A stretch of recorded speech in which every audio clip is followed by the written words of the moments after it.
Here to shed some light on what happens behind the scenes is Greg Schaefer. He spent more than 20 years with the FBI and now runs his own security consulting group. Greg, great to see you. I think much of the country is asking the exact same question tonight, Greg.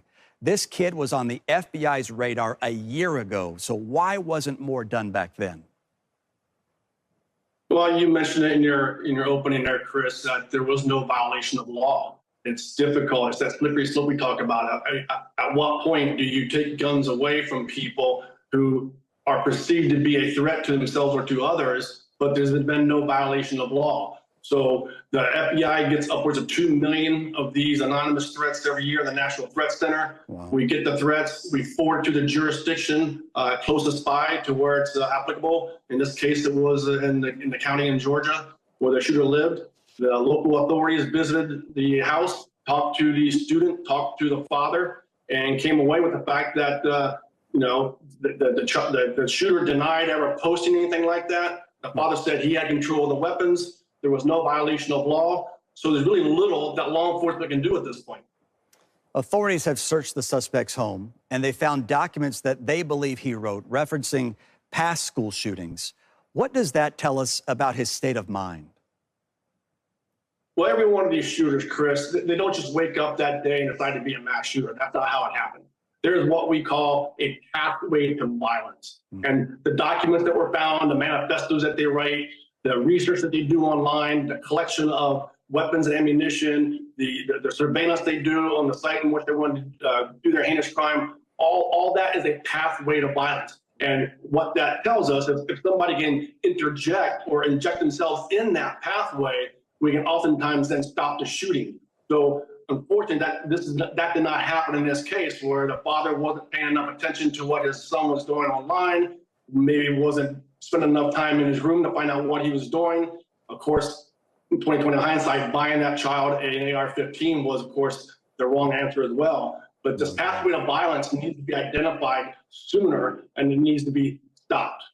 Greg, stay with us for a second, because I do want to get your thoughts on another aspect of this story. Just last week, Appalachia High School installed a panic button system, and that includes ID badges that the teachers actually wear around their necks. And when they press the button, the badges alert school administrators and also law enforcement that, hey, there's an issue right now. That's exactly what happened during yesterday's shooting, and it probably saved lives. Listen to this. I actually saw the lockdown initiate before I even heard gunshots. So I had time to prepare. Someone saw the threat even before he started to engage. Without a doubt in my mind, I think this program that Appalachia instilled upon us at 100% saved lives without a doubt in my mind. I recommend it to any school district.